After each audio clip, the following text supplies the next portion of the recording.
Welcome back, fellow armchair generals. This is Gamer 1745 with my continuing look at, and that's a key phrase, of Hearts of Iron 4's Black Ice. Basically, again, as I said before, a total conversion of Hearts of Iron. So much has changed from the base game. I am now really more than ever convinced that they're doing the right thing here. Again, I still have massive concerns.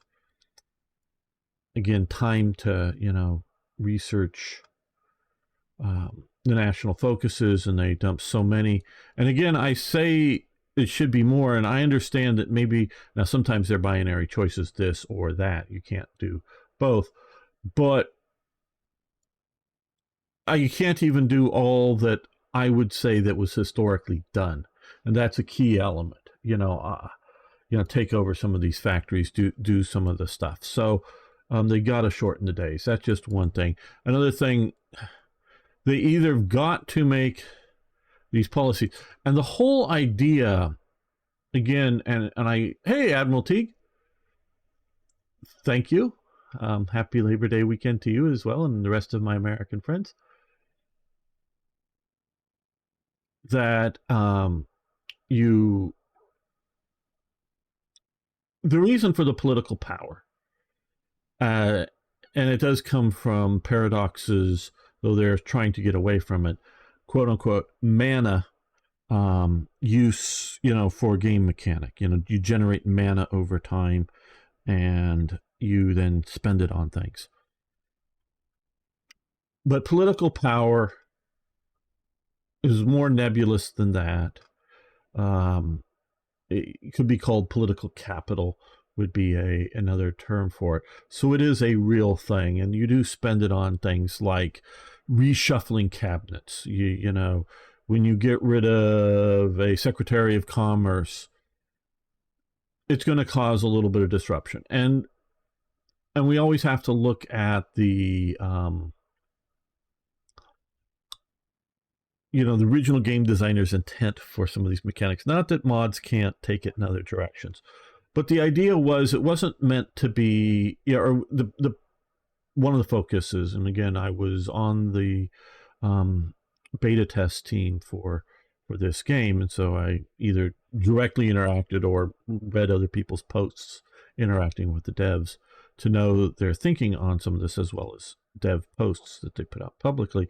It was to keep from min-maxing everything, like jumping between cabinet ministers or government policies every day or every couple of weeks or every couple of months, to, in a gamey sort of unrealistic sense. So you got to sort of keep that in mind with any of these usage. And I agree with the idea that you shouldn't, be able to constantly be tweaking these things, but they've increased so many policies, and Hitler still gives 2% political power gain. So they haven't thrown in, and because each who your your national leader is, also who he's the only choice here for Nazi Germany, which is appropriate. But who some of these other people are can either, this one, well, it says -0.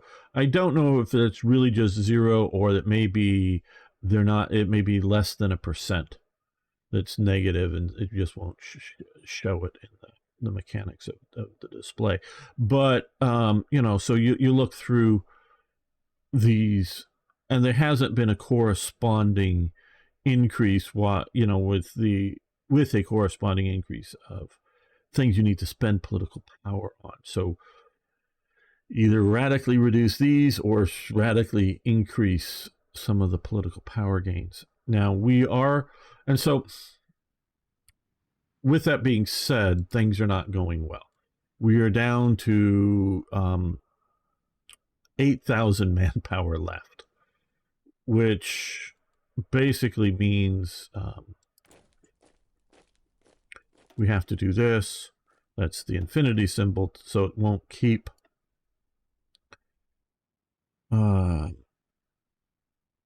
generating more and more units, because they once these get trained up, this is the training progress here,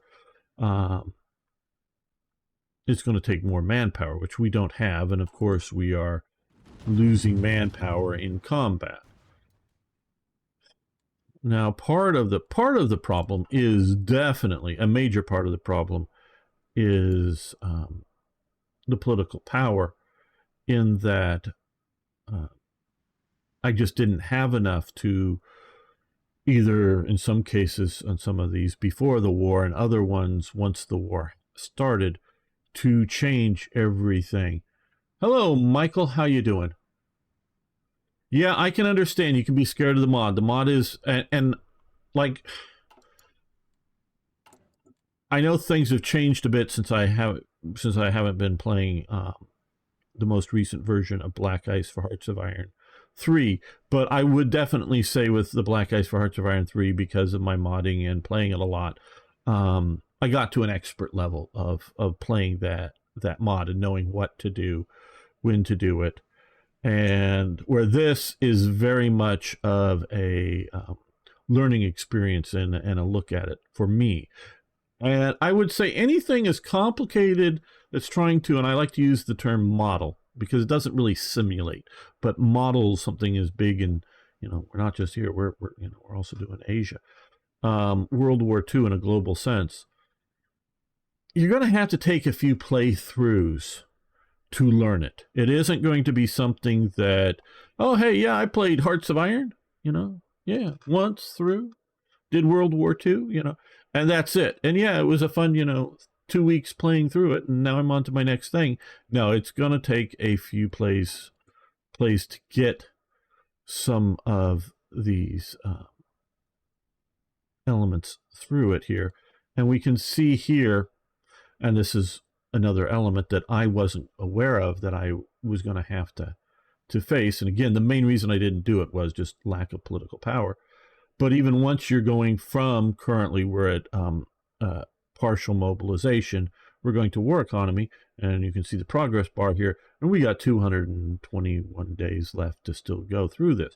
Now, this isn't entirely unhistorical. Give a little history background.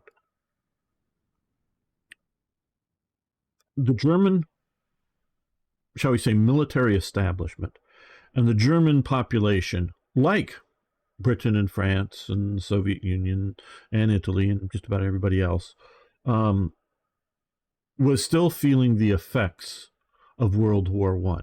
Now, different nations dealt with the effects of World War I differently, and the whole Nazi Party movement is an effect of World War I and Germany dealing with its loss. Won't go into that any more deeply or looking at that part of it. But once it became, Hitler wants his training war. He wants to have a war with Czechoslovakia. Czechoslovakia ends up refusing to fight in either stage 1 for the Sudetenland, stage 2, when it's a military invasion when they take the rest of Czechoslovakia, but it's an unopposed because military invasion. Hitler wants what Mussolini had down here in Ethiopia. He wants a training war. He wants his armed forces to go into real combat to see how well tanks do, see how well modern aircraft does, all of that kind of stuff. He doesn't want a major war, whether it's going to end up being a global war or simply a major war with France and Britain. He doesn't want that, but he is gambling by the time he's going after Poland, and his big fear is the Soviet Union. That's why he does the Molotov-Ribbentrop Pact. That's where his big fear is. He gambles on the West. They back down in 1935 over retaking the rest of the Saarland. In 1936, militarizing all of the Rhineland. In early 1938, taking Austria, which had basically been banned under the Versailles Treaty protocols.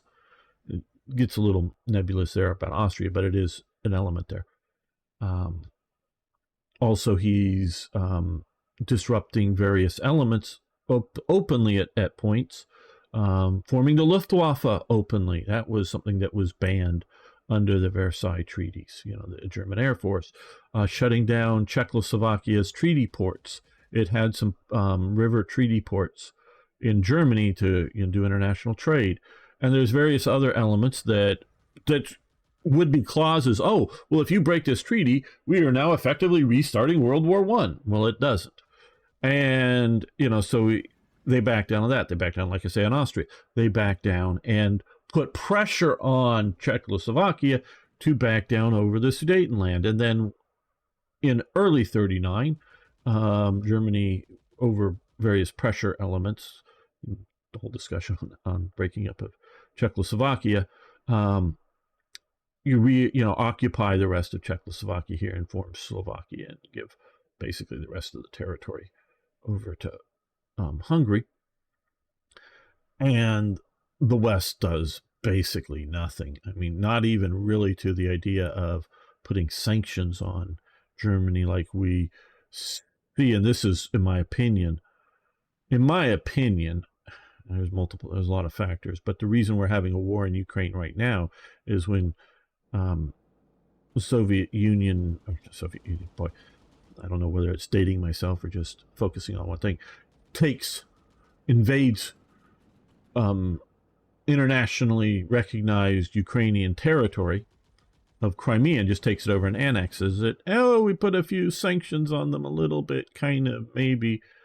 And with that happening, Putin thinks that if he can do his 4-day intervention action, whatever you want to call it, I think mostly to set up, over most of my interpretation of events, is that he would have been satisfied with setting up a puppet government in Kiev and fully annexing down here.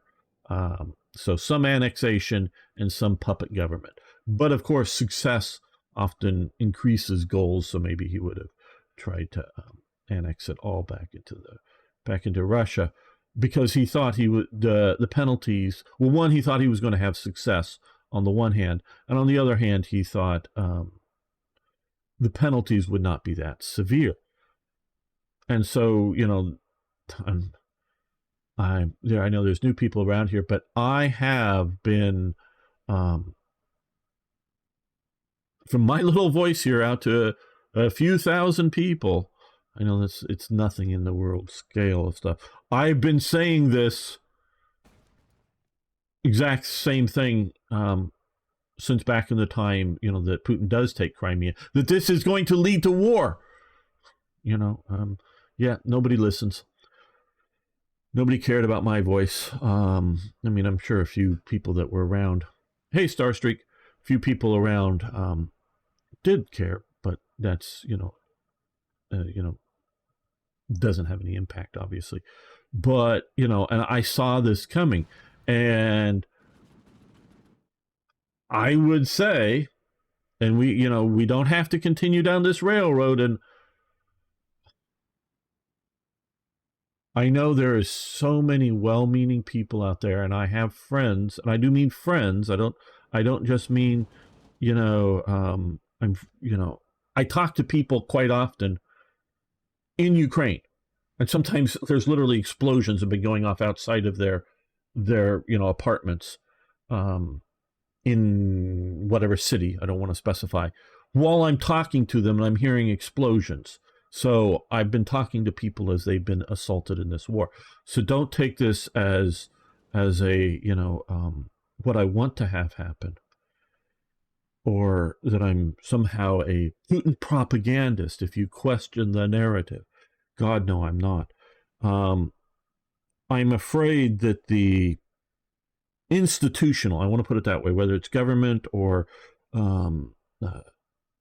think tanks or media organizations, the institutional bureaucracies in the West want to use Ukraine to bleed Russia white to collapse the Putin regime. They don't want the war to end. They don't want a negotiated peace. They don't want it to spread outside of Ukraine. Now, I will say one of the people I was talking to in Ukraine said, well, fine. I mean, they're willing to continue the fight, and not, to the point of, oh, well, we've got to get back Crimea, we've got to get back everything, and we've got to punish them. So it's not necessarily that they're disagreeing with the goal or the ideas, but they, so that it's real. But I'm afraid that this may continue spreading this situation, because I'm looking at, I know this is getting off topic here, I look at Ukraine right now as, and I know there's very different reasons, but as a similarity of Spain in, after, 1930, late 1936, when the Spanish Civil War breaks out, in the Soviet Union's dumping in supplies, equipment, and advisors. Italy is sending 3 divisions, approximately, in as Italian uniformed. I mean, they're not hiding that they're Italian army fighting in Spain. Germany sends in a few hundred ground personnel that aren't supposed to be fighting, but are supposed to be trainers, though they do fight. Berlin is upset with that. And of course, the rest of the Condor Legion, that German piloted and German ground crewed, German made aircraft, but everybody wearing quote unquote Spanish uniforms, fighting here and there. That's what I see as what's happening. Obviously, we do have direct Russian and no longer just proxy forces of Russia in Ukraine. And I see that this is, I know there's some people that are, we're going to be at World War III in another year or two with what's going on here. I'm not that alarmist, but I see that this is the stage that is being set, that they're testing these weapons like they were testing the weapons in Spain. They're testing all these new weapons, and we're seeing drones, whether you want to use the term kamikaze drones, meaning you fly the drone in and it blows up, or flying a drone and it launches another weapon being used, and including naval drones. Now, I see the main conflict, if this does stay localized to Ukraine, not necessarily that breaks out into World War III. It's this that causes World War III here, that I'm afraid that if you continue to push down this path, that is where you're going to go. I'll get to the chat just a minute. So that's the historical similarities here to that. But so Hitler is gambling that, hey, the West is back down every time it's been challenged, and unless it's directly attacked, which he is planning on doing so because he wants to get back territory and revenge on particularly France. Hey, being gassed in the war made him a little upset. That was going to be a definite eventual goal, but not for the war with Poland. It does break out into a major war with Britain and France. But the German army particularly, but also the German people are very afraid that this is going to be another World War I stalemate that's going to bleed Germany white and it's going to kill it.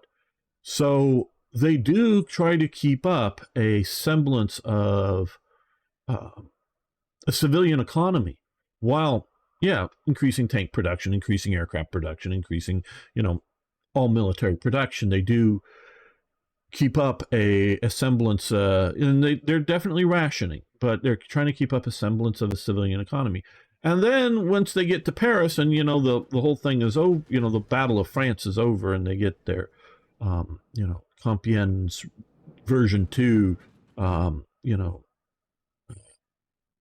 setting up a Vichy France and ending the conflict with the French. That definitely boosts Hitler, and really cements Hitler as truly in power at that moment is when it happens. But Hitler can't quite.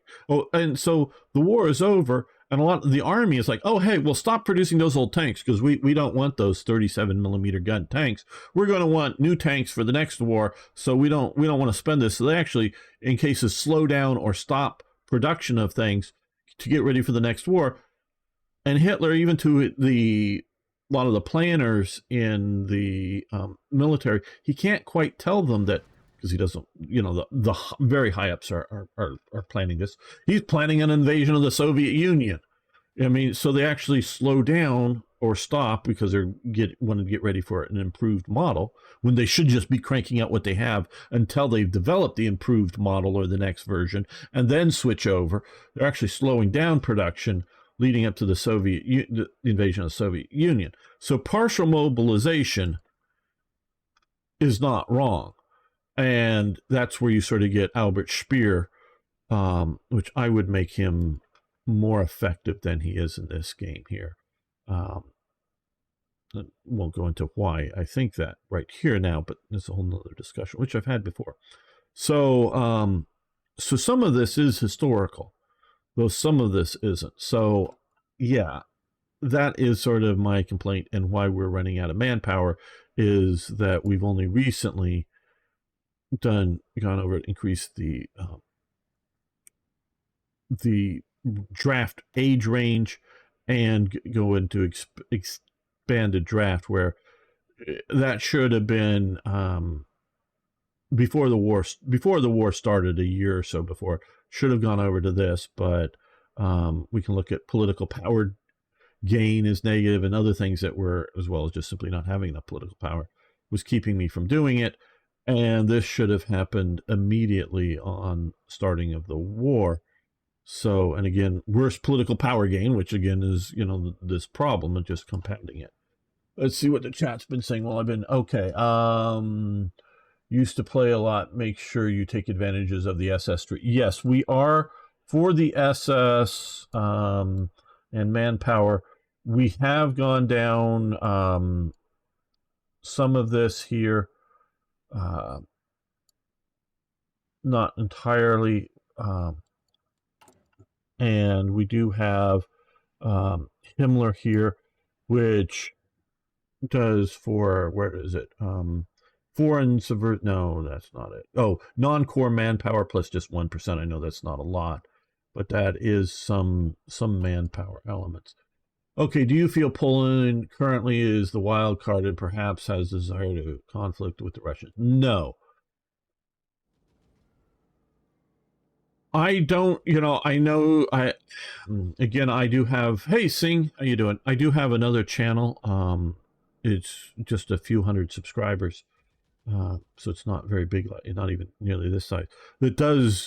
It's called Crisis Report, and it's only, so far, it's branded to eventually look at any crisis around the world, but it's mostly looking at the current Ukraine crisis.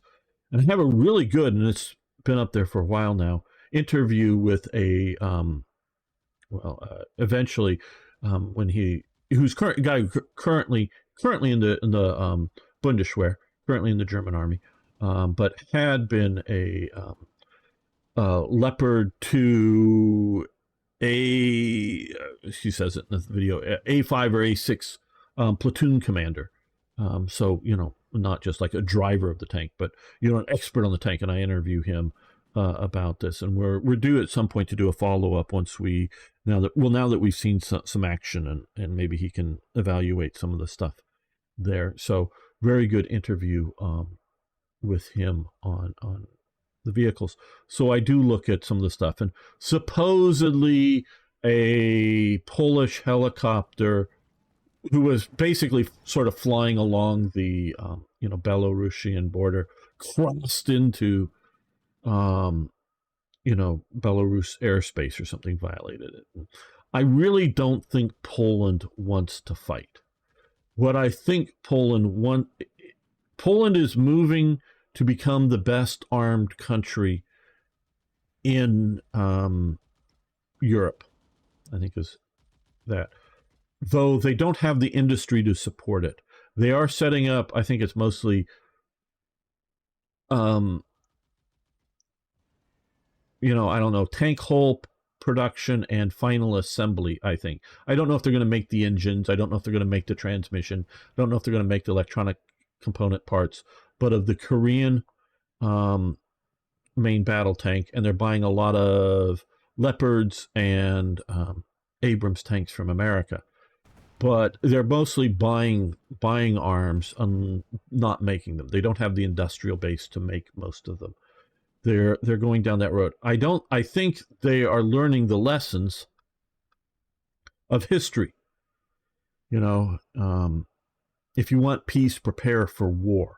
So I don't see Poland being aggressive with their forces. My understanding is the main training center that is being set up. I mean, there's multiple nations training them, but the main training center and support center setting up for the F-16s that everybody's giving over now to Ukraine. And I understand why. You know, a bunch of them are coming from the Netherlands because I do believe it was Russia, but definitely the Indonesian jet, but carrying a lot of Dutch people that heading for the Netherlands, gets shot down there years ago.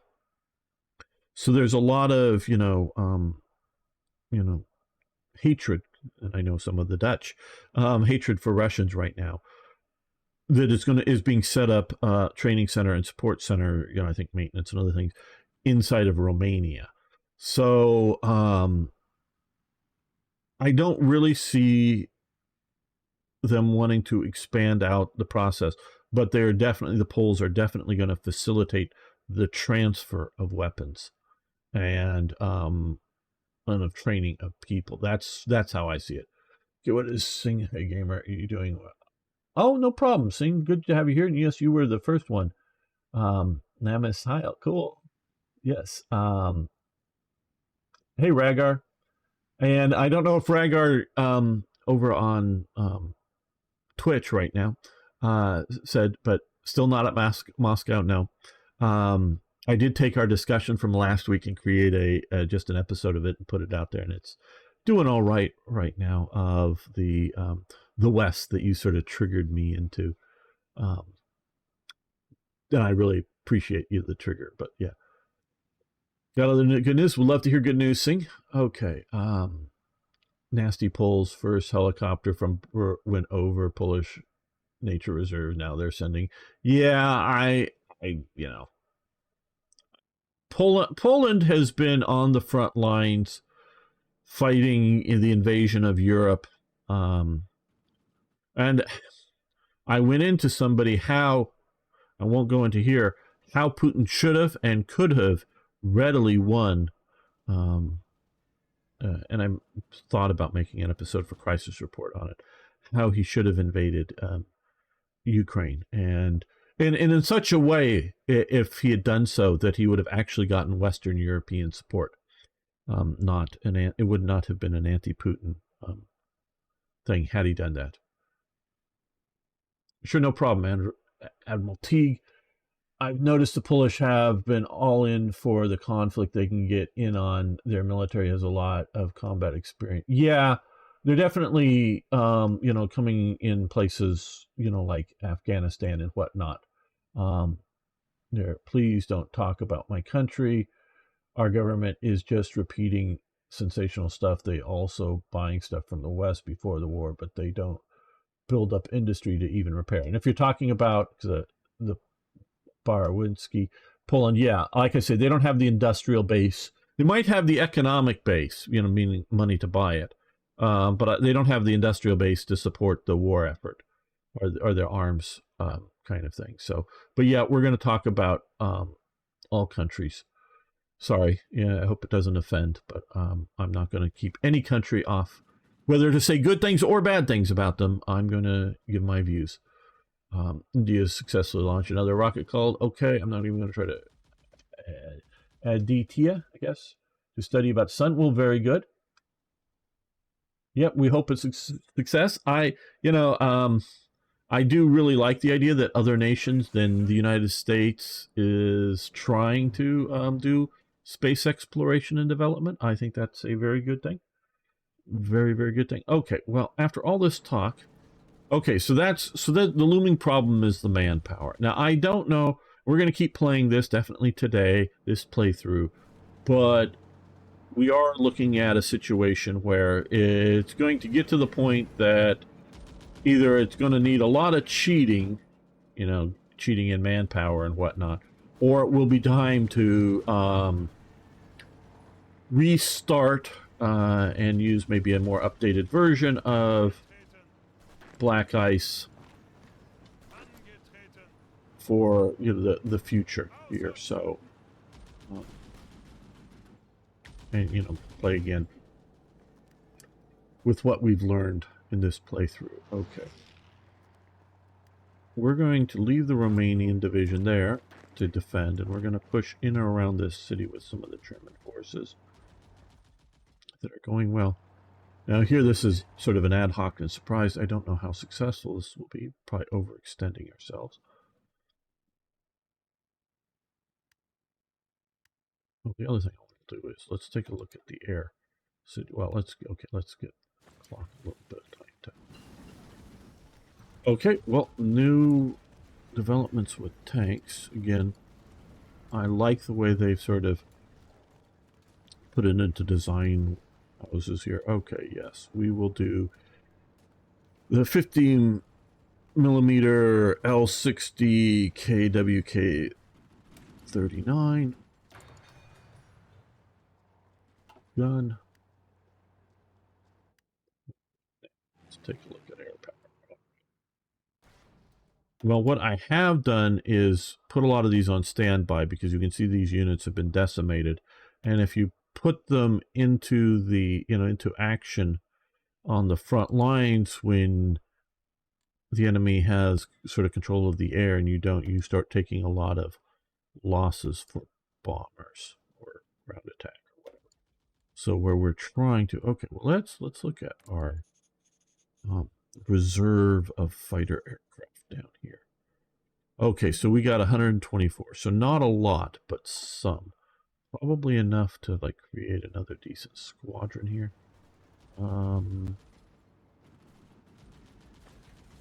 Okay, we control that, good. So let's come here.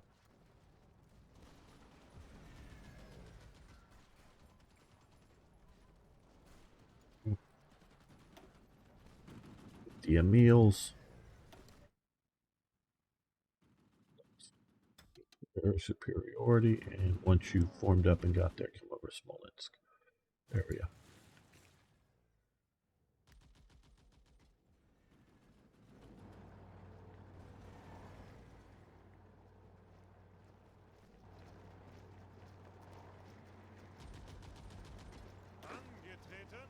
They're almost. Oh, attack that unit there.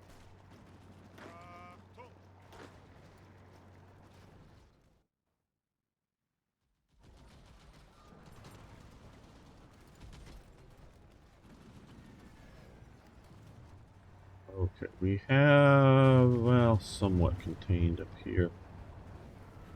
Forces.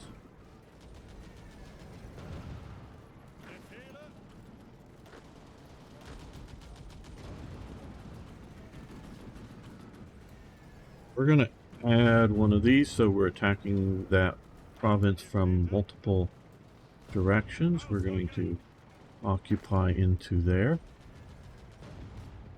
And these two divisions are going to attack north into them.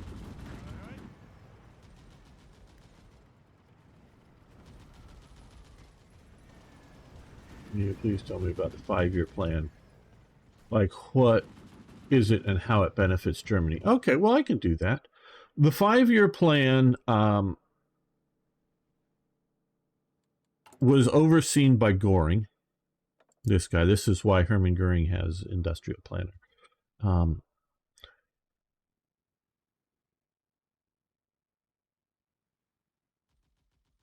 Okay, how do I put this? National socialism, fascism, communism are command economies, meaning they the government sets goals, focuses. In small ways, in peacetime, the government, like the U.S. government, will do this. and a good example would be NASA and setting up the the space program to go to the moon, etc. In that they can one way or another coerce, incentivize, however you want to say it, the industry of America to cooperate with a national goal of getting to the moon. But as the scale of the American economy going to the moon was very small. I don't know what percentage of the American industrial process was involved with the moon project, but probably very small. And fascism, National Socialism, and communism are all socialistic based economic philosophies. They're all three different. Not National Socialism is not just quote unquote fascism plus racism. It is different. But it like all three of these economic philosophies, they are trying to make self-sufficiency happen. Could be an autarkic or closed economic system that doesn't rely upon imports or exports. There's a lot of detail with of course, you could dig into with the 5-year plan. But the big thing is Hitler and shall we call it the Nazi cabinet, are planning on, they want a series of wars, not just a big war, but they're planning on a series of wars, and they want to shore up critical resources for Germany. I forget it. We'll just lump it in as a rare earth material that is industrially needed, not just for war fighting, but definitely for war production, but also needed for civilian production. That, and I forget what it was. I know I read about it, but that you could import the whatever it was from Morocco. French possession. It was there's the Kingdom of Morocco under French overall control. It wasn't directly part of France like Algeria was at the time.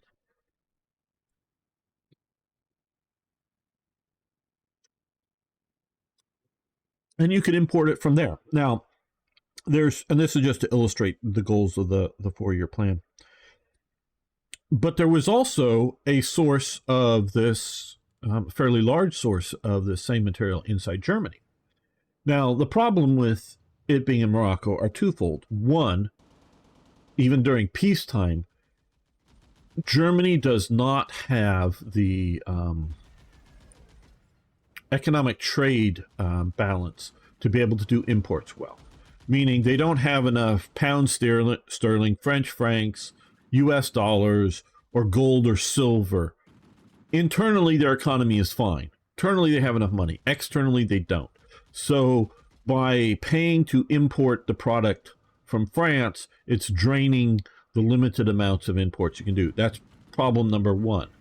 Problem number two is if you go to a war, even if you're not at war with France, France may decide to stop selling you this critical resource. So even if you're at peace with France and Britain, but you're at war with the Soviet Union and they don't like it, they can cut you off. So again, and I do want to read The Vampire Economy. It's a book about the Nazi economy.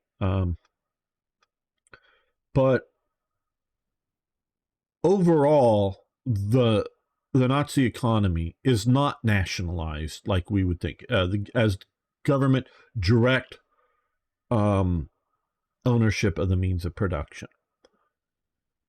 This does more or less happen late into the war, and it's just because of the war, everything for the war, everything for central planning for the war. Hitler does not like planned economies. Hitler ideologically likes competition. He doesn't want exploitation, meaning he doesn't want the perceived idea of a capitalist factory paying the minimum, not minimum legal wage, but the minimum wage that they can get workers at. He wants to make sure, and he's happy for an industrial concern, a factory, a farm, or whatever, to make a profit, but he doesn't want it an exploitatively leveled profit. Meaning if you're making shoes and you can make 200% on the shoes. Hitler thinks that that's wrong, and that's exploiting either the workers and or the customers. So he doesn't believe in, quote unquote, either free market capitalism or, shall we say, industrial capitalism or industrial control. But he wants competition. He wants different industrial firms to compete with each other in a market sort of sense. So he wants things to be highly regulated, minimum wage, minimum working conditions, minimum housing conditions for workers and all of that, maximum percentages of profits for companies, maximum, shall we say, competition or compensation for higher level executives. He wants all of that stuff, but he still wants a pseudo market or pseudo competitive economy going on, as opposed to truly centralized planning that you would find in a fascist state or in a communist state. So he wants this competition.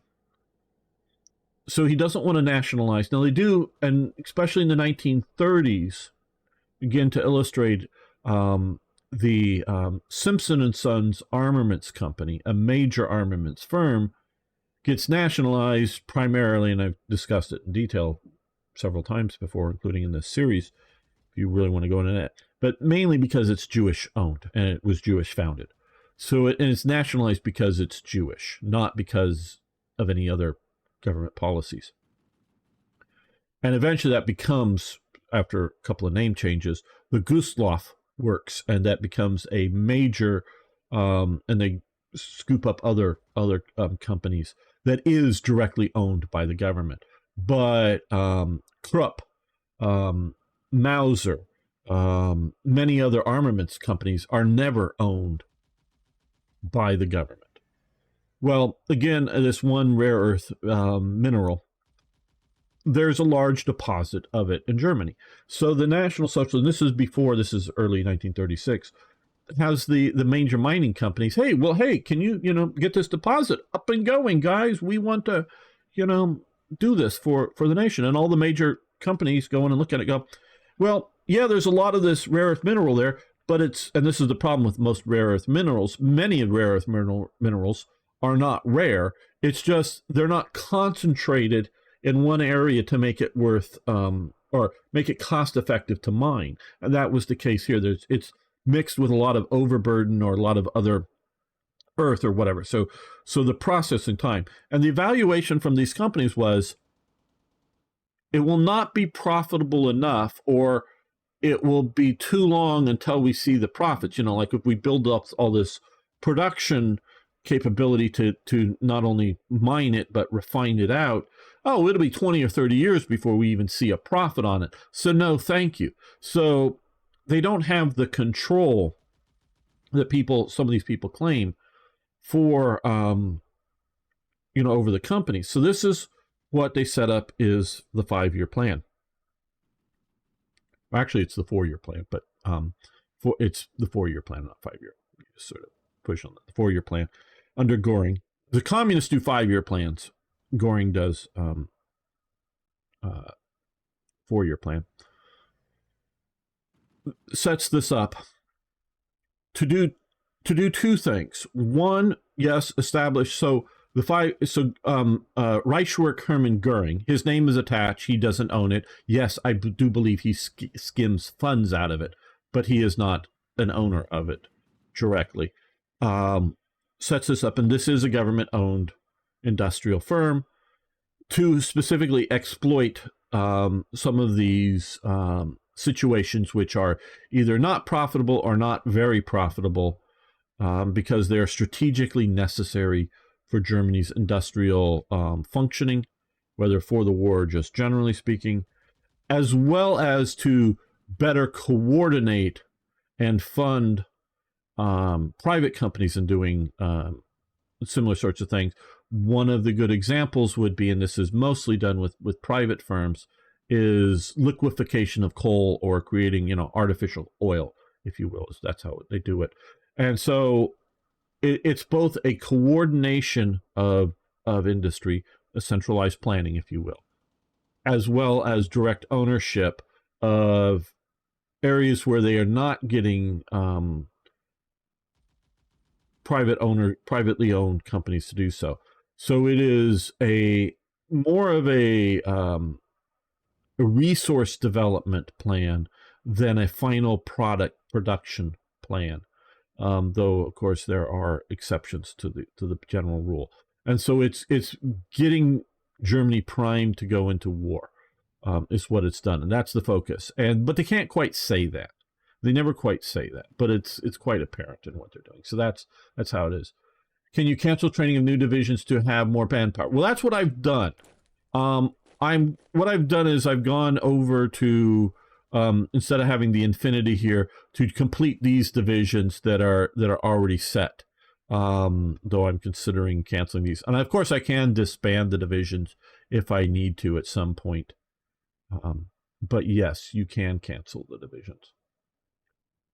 Screen's so full of things. Yeah, hello, Burger. How you doing? Comfortable Burger. Yeah, you do have a lot of the aircraft flying, and I think that's a little overly dense.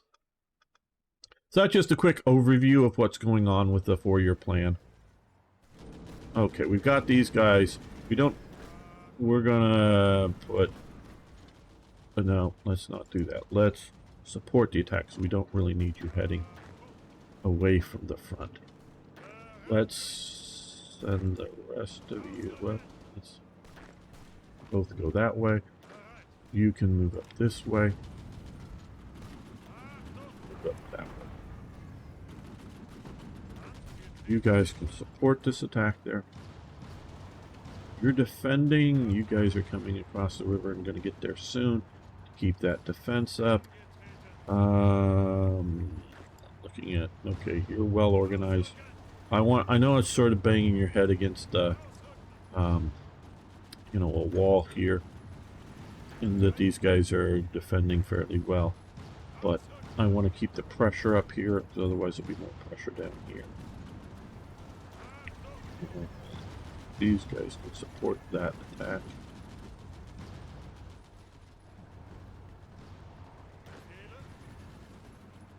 This division can support this attack.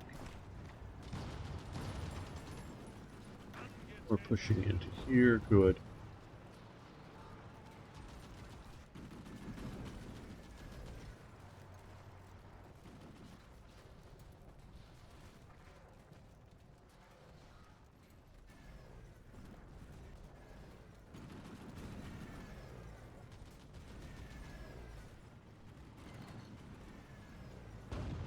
Okay, well these guys are all driving forward. These guys are pushing in there, coming across the river to there. They're expanding to there. Okay, one division will support that attack. The other division will push here. Just to sort of lock these guys into place while we're pushing in there.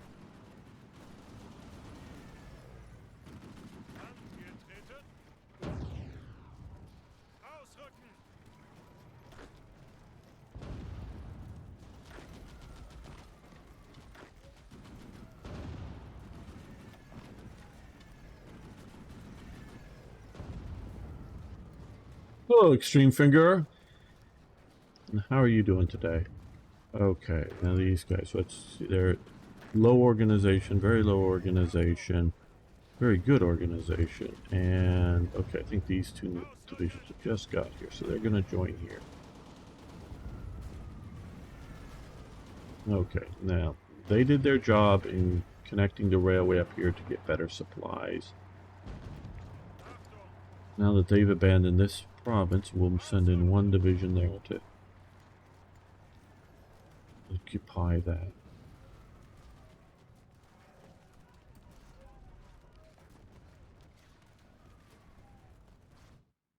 Now, for conditions, I think we've done very well in pushing this deep in, and mostly we can see the manpower. Yeah, okay.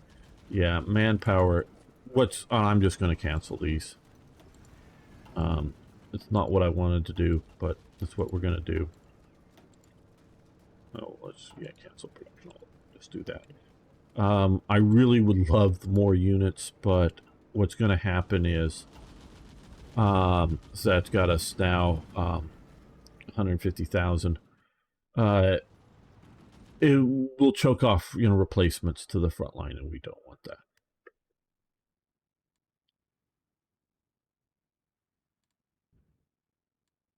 And that will help our stockpiles. A lot of equipment and things. We're down uniforms. We got naked soldiers out there, guys. Naked soldiers. Uh-oh.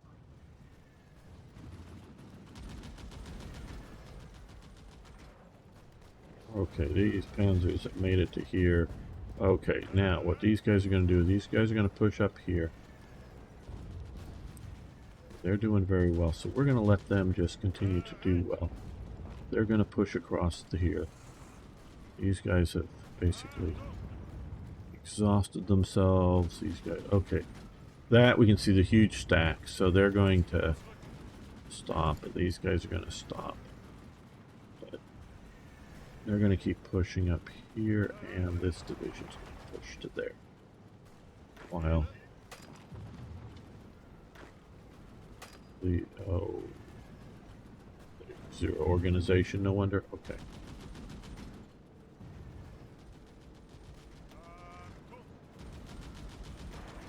Support that attack.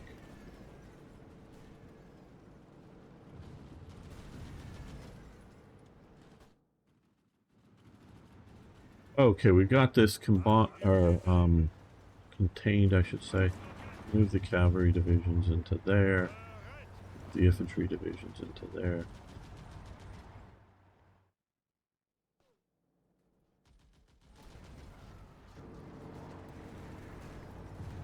Okay, these guys are withdrawing from all their, but these guys are going to replace them.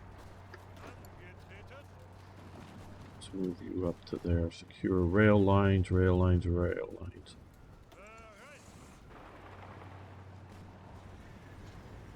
So you can maybe create a nice little breakthrough to here. Send in one division to hold that.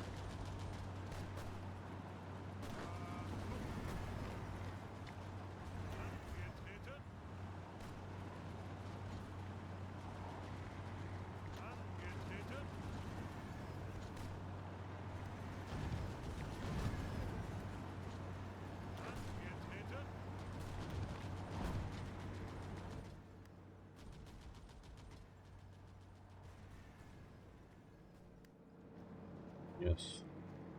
If you're going to play it manually like I do, and I like to do so, you really need to play it slowly. And it's okay if it's played slowly. Let's see if we can get you going up and around like that. Wow. Well, let's see. They're going to get pinned. Okay, you just go and occupy that empty spot. You guys support that attack so it's overwhelming. Okay, come to, yeah, yeah, you just go to there.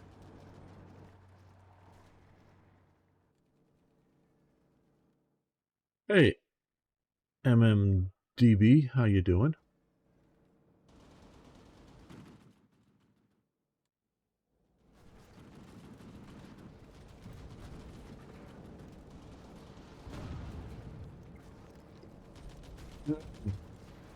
Oh. Well, we don't need racist jokes here, okay? So please don't.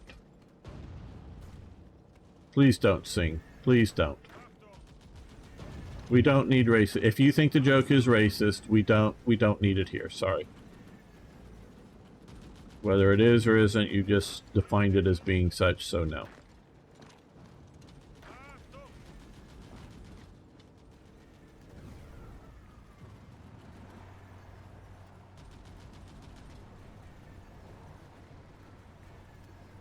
Okay, so we have this stack of divisions there.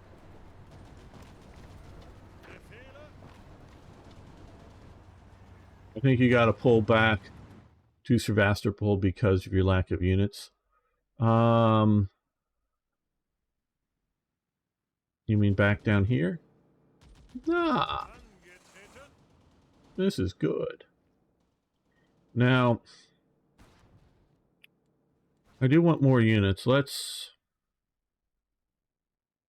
come here. We've already got some. Let's come here and create a front line.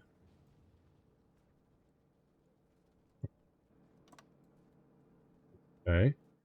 And then we're going to request expeditionary forces. Let's request them from the Kingdom of Hungary. No, we'll do 5.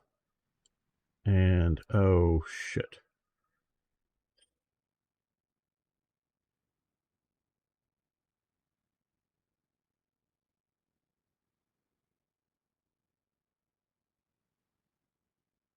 See, this thing you can't move it because the request button is below the edge here. And okay, never mind. No, let's go back to here and disband this force. Let's create. Okay, these are 3 different cores. All right. Let's create a new core here.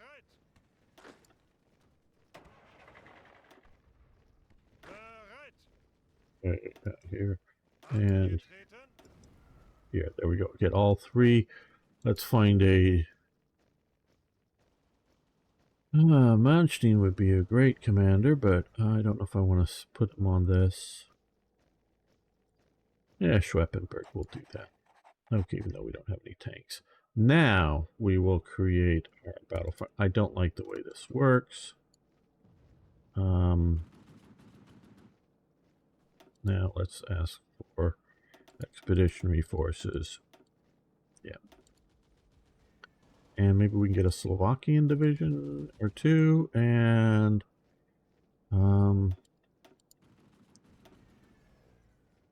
okay, let's send this off. Okay, so and now what we're going to do is kill that order. So it's annoying is how that's working. Okay, whoa, we have okay. You guys get on railways and come down here as fast as possible. Who is I don't know who else got grabbed up there, but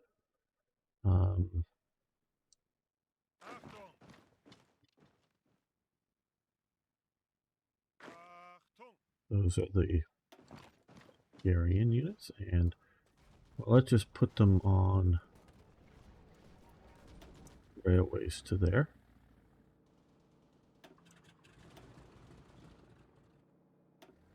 What are you doing that you're not wanting to move?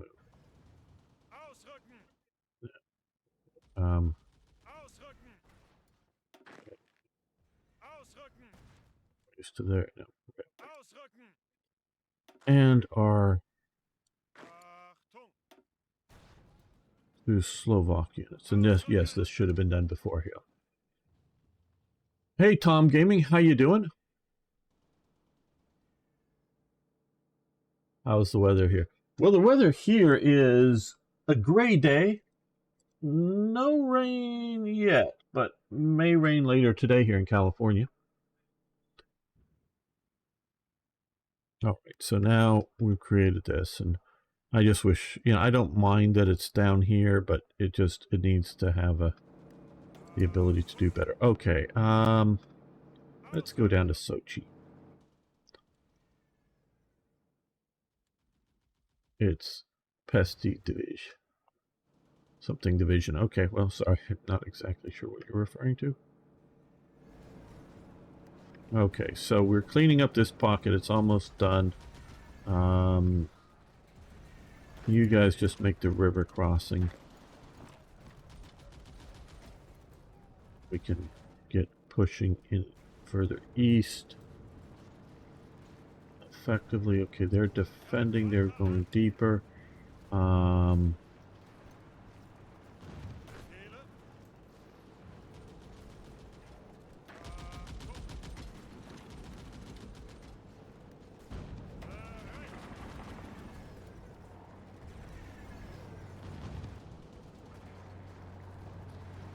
take a lot of pressure off of them.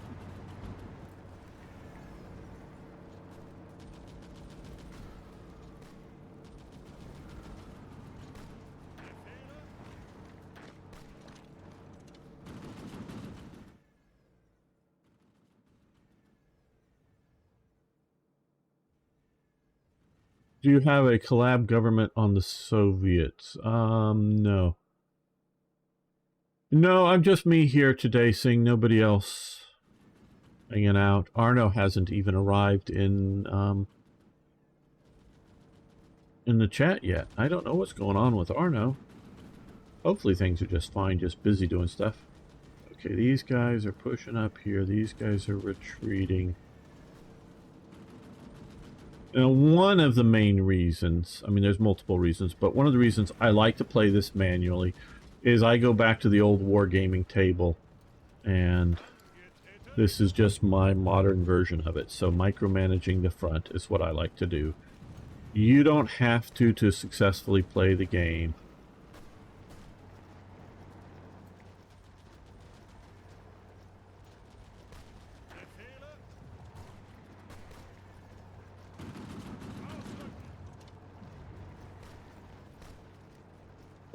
They're moving there. Good.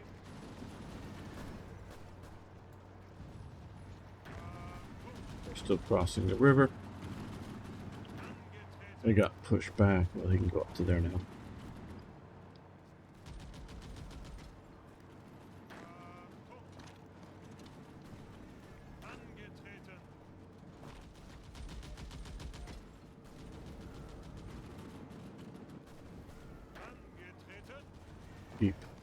Keep pushing, always push.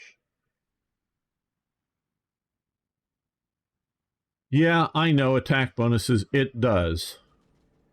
It does. Why aren't you going? Why aren't you moving? I don't understand. Not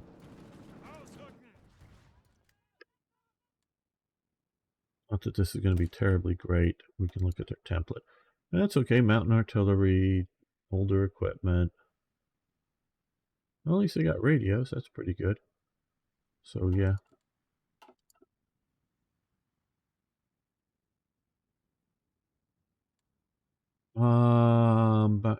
Tank to Hummel. I'm not exactly sure. Oh, here. Well, we're pushing up now here. Yeah, these guys could have. But I am worried about all these forces pushing in on me. So, yeah, now is the time we can push up here.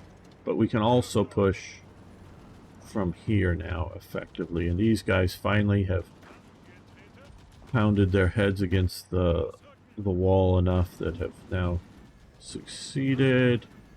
Fighting in these swamps. These guys will add to that attack. These guys will push to here.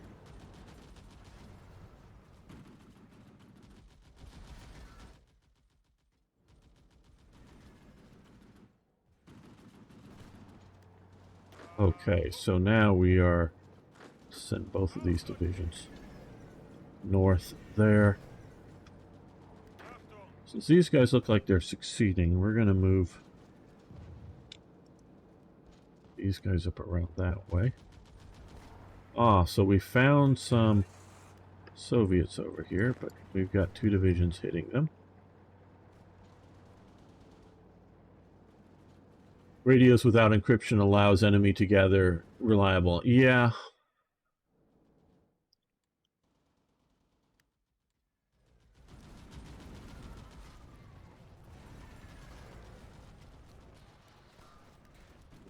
So here, they're retreating back because of counterattacks.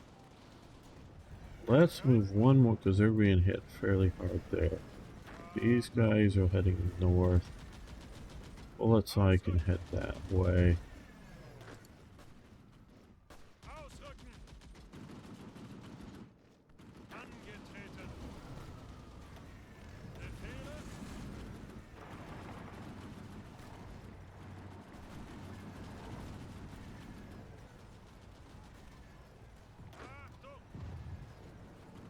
Well, these guys can hit here. Just like that. And we'll use this regiment to support that attack there from another direction. Now, I'm worried about pushing too deep, but we are going to keep pushing a bit here. I think while we can, we should be pushing. Though notice, I am very much, we can look at our supply situation, very much keep in mind this whole push is going along this railway. I am, you know, and our main supply source is back here, which is handling it. This is not enough supply for what needs up here, but at least it's mostly supplied. So that is part of my calculation here. Hey gamer, can I ask you something? I know asking this for some time, please don't get angry, but can you tell me please play Hoi 4 in the early 90s or 2000 mod? Not soon, Sing. Sorry, not soon. Maybe someday. It's just when I play, I'm getting a lot of views. This is being very popular right now.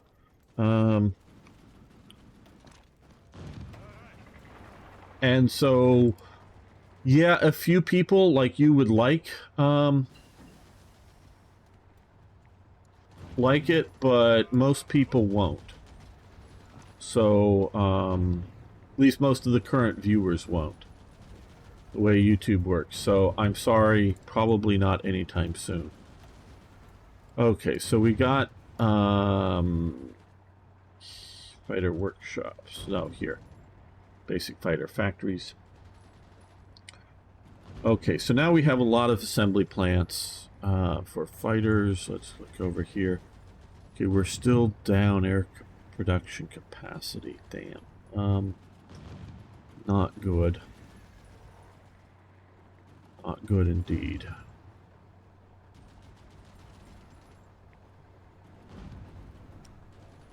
Well, we do have that new element. Before we go, let's come and look here. Okay. We do need to get improved tank radios to get that model. We got the Stug.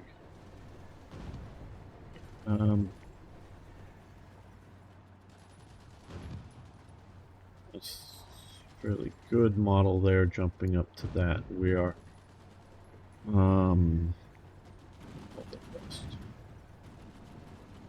heck. Well, let's see. I don't think this will get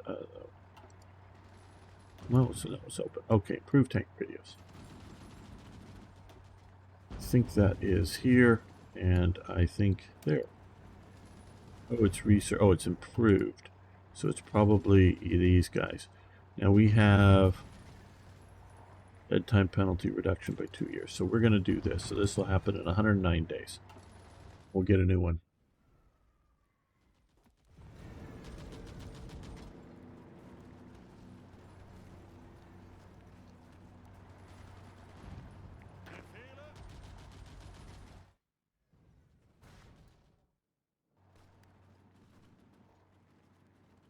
Okay, we are bringing in reinforcements all along here.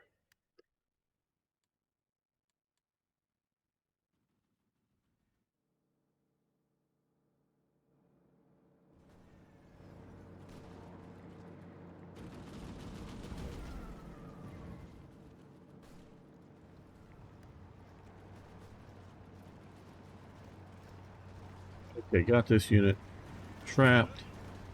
So ready for the killing.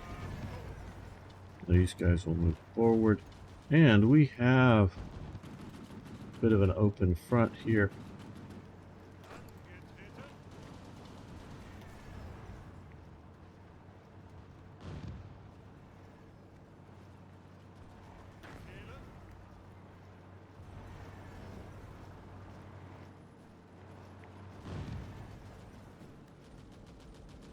You guys cross the river up there.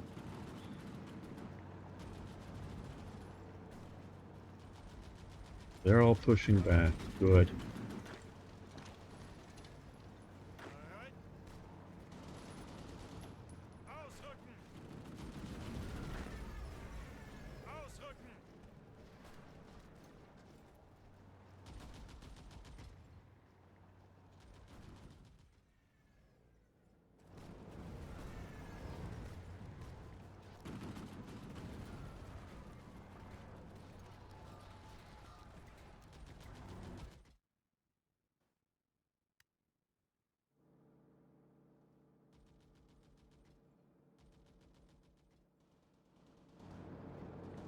They're pushing back. They're good.